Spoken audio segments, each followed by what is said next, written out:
আসসালামু আলাইকুম, welcome to my channel Dhaka tailors video. আজকে আপনাদেরকে দেখাবো কিভাবে কল্লি দিয়ে প্লাজো কাটতে হয়। আপনারা মনোযোগ সহকারে সম্পূর্ণ ভিডিওটা দেখতে থাকুন, ইনশাআল্লাহ শিখে নিতে পারবেন। সর্বপ্রথম দেখতে পাচ্ছেন যে আমি কাপড়টা 2 ভাঁজ করে নিচ্ছি। এরপর আমরা এভাবে 4 ভাঁজ করে নিব, সুন্দরভাবে ভাঁজ করে নেবেন। এখানে 2 গজ 4 গ্রাম পরিমাণ কাপড় আছে, আপনারা 2.5 গজও নিতে পারেন লম্বা বেশি হলে। হাইট অনুপাতে আপনারা কাপড় নিয়ে নেবেন। এভাবে একটা দাগ দিয়ে দিবেন আঁকা বাঁকা সোজা করার জন্য। এরপরে আমরা রাবারের জন্য 2 ইঞ্চিতে দাগ দিয়ে নিব। সুন্দরভাবে 2 ইঞ্চিতে দাগ দিয়ে নেবেন।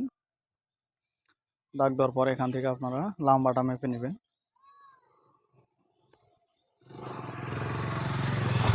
এভাবে সোজা করে দাগ টেনে দিবেন। দেওয়ার পরে এখান থেকে আপনারা এই নিচের দাগ থেকে আপনারা 16 ইঞ্চিতে এখানে আগে দাগটা দিয়ে নেবেন। 12 ইঞ্চি অথবা 12.5 ইঞ্চি, যেরকম মোটা সেভাবে নেবেন। সাধারণত 12 ইঞ্চি নেবেন। এরপর এখান থেকে আপনারা 16 ইঞ্চিতে দাগ দিয়ে দিবেন। আমি যেখান থেকে ধরতেছি ঠিক সেভাবে 16 ইঞ্চিতে দাগ দিয়ে দিবেন। দেওয়ার পর সোজা করে দাগ দিবেন। দেওয়ার পর এইখান থেকে এভাবে সোজা করে দাগ দিবেন। আশা করি বুঝতে পারছেন যে কীভাবে আমি দাগ দিলাম। এটাই হাই আপনারা 16 ইঞ্চিতে যে কোনো সাইজের যে কোনো মাপের জন্য দিয়ে নেবেন। পরবর্তীতে আমরা হাইয়ের সঠিক মাপটা দেখিয়ে দিচ্ছি, মনোযোগ সহকারে দেখতে থাকুন। এখানে হালকা একটু অ্যাঙ্গেল করে আমরা দাগ দিয়ে নিব, যেহেতু এটা একটু এটা স্কার্ট প্লাজো অর্থাৎ লুজ সম্পূর্ণটাই হবে।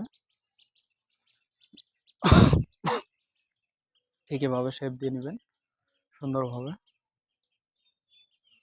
দেখতে পাচ্ছেন যে শেপ দেওয়া শেষ, এখন আমাদের কাটিংয়ের পালা। কাটিংটা অবশ্যই সুন্দরভাবে করে নেবেন। আর অবশ্যই কাপড় বিছানোর সময় সুন্দরভাবে বিছাবেন, যাতে কোনো কুচি লেগে না থাকে। কুচি লেগে থাকলে দেখা যাবে যে অনেক সমস্যা হতে পারে। আর যারা আমার চ্যানেলে নতুন আছেন তারা সামান্য কিছু শিখতে পারলে অবশ্যই আমার চ্যানেলটি সাবস্ক্রাইব করে দেবেন এবং ভালো লাগলে অবশ্যই লাইক দিবেন। আপনারা এই ভিডিওটা সম্পূর্ণ মনোযোগ সহকারে দেখলে ইনশাল্লাহ শিখতেই পারবেন। দেখতে পাচ্ছেন এখান থেকে আমি 2টা কাপড় নিলাম। এই যে 2টা পার্ট, 4টা পার্ট ছিল, সেখান থেকে আমি 2টা পার্ট নিলাম। এখান থেকে এভাবে ভাঁজ দিবেন। আমার এখানে যেহেতু কাপড়টা কম আছে, আপনারা যদি বড় থাকে তাহলে ছোটো করে নেবেন। সাধারণত এভাবে ভাঁজ করে নেবেন, নিয়ে কোনাকুনিভাবে কাটবেন। আপনারা এটা লম্বায় যদি আপনারা 6 ইঞ্চি নেন, আর মোটা সাইডের দিকে যদি আপনারা 2.5 ইঞ্চি নেন তাতে চলবে, বা 3 ইঞ্চি নিতে পারেন। ঠিক এভাবে এই যে লাগিয়ে দিবেন কল্লিটা এমনভাবে বসাবেন যাতে হাইটা 15 দুগুণে 30 ইঞ্চি থেকে, মানে 15 ইঞ্চিতে থেকে এই যেভাবে দেখেন 15 ইঞ্চি ঠিক এভাবে জয়েন্ট হবে। আশা করি বুঝতে পারছেন যে কীভাবে কল্লি দিয়ে প্লাজো কাটতে হয়।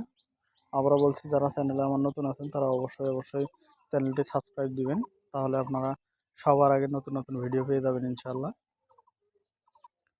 এবং কোনো কিছু যদি জানার থাকে তাহলে অবশ্যই আপনারা কমেন্ট বক্সে কমেন্ট করতে পারেন। এরপর এখানে জয়েন্ট যে অংশটা আছে সেটা কেটে নেবেন। সম্পূর্ণ ভিডিওটা মনোযোগ সহকারে দেখার জন্য অসংখ্য ধন্যবাদ।